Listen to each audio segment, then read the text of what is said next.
Welcome back to Girl Talk. We are here at Bella Domicile off of Nesbitt Road here in Madison, and we'll be chatting with them a little bit later. But first, we are joined by Nicole Broyles, and she's with Broyles and Company CPAs, and over there you are a partner and a CPA. Yes. So thank you so much for being with us today. Thank you.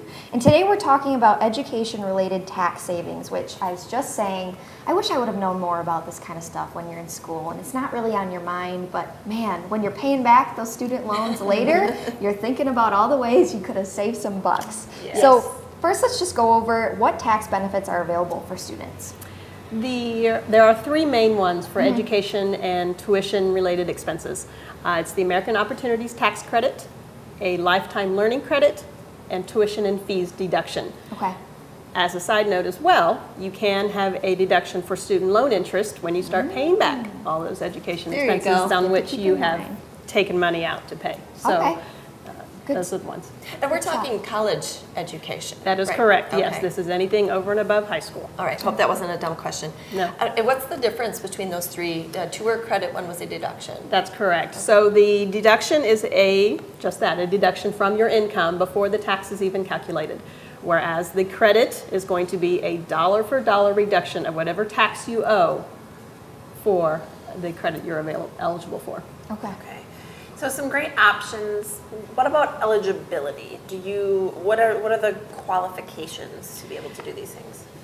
For the American Opportunities Tax Credit, you have to be at least a half-time student Okay, and have paid some education expenses. So if right. you are getting a free ride, you have no credit available to you. right. Yes, you were very lucky. Yes. Or you worked hard.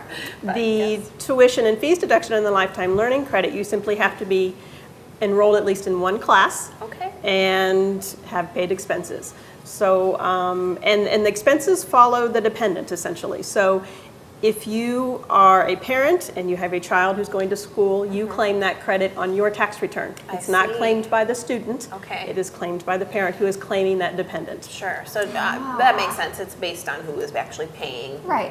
the money. So for it sounds school. like you were saying you could be a very part-time student and still take that deduction. Certainly. The American Opportunities Credit is available for anybody in the first 4 years of school. So anything beyond that, if you're still going to school, 5, 6, or if you go back maybe after you've been in the Right. workforce for 20 years and you decide to go back and get your master's or some additional credits or classes to improve your job skills, then you can take the lifetime learning credit or the tuition fees deduction. Very cool. And now, what education expenses qualify for these tax savings? The tuition itself, of course, that you pay for and any Right. fees that might be associated with it. If you have any books, supplies that are required by the course that you pay to the university, those are Oh. eligible as well. Really? Oh, that's nice. That's something I think people don't think about if you are buying books. You know, you Right. just kind of forget about. So save your receipts, I Yeah. imagine. Yes, definitely. And however, oftentimes people think it is eligible, but it is not. Room and board, or transportation, or insurance. Those are not going to be considered eligible expenses. But really, the books in and of itself, those become big expenses. They as do. The materials that you need to go through school. Absolutely. All right, and those things definitely add up. So what are limitations? There's got to be. There are. Okay. The American Opportunities Credit is a maximum of $2,500 per student. Per year, per lifetime? Per year. Oh, okay. Yes. So It's per still a tax return sizable that you amount. file. Yes. Right, and that's not the amount paid, that's the credit amount. That's the So credit. that's really So still the- a decent chunk. Yes, the credit breaks down to, it's 100% of the first $2,000 in tuition and fees and expenses that you pay, and then you get a 25% credit for the next $2,000. So that's where they come up with then the I see. $2,500 Sure. maximum. Okay. The lifetime learning credit, you get a deduction of 20% of the expenses that you paid.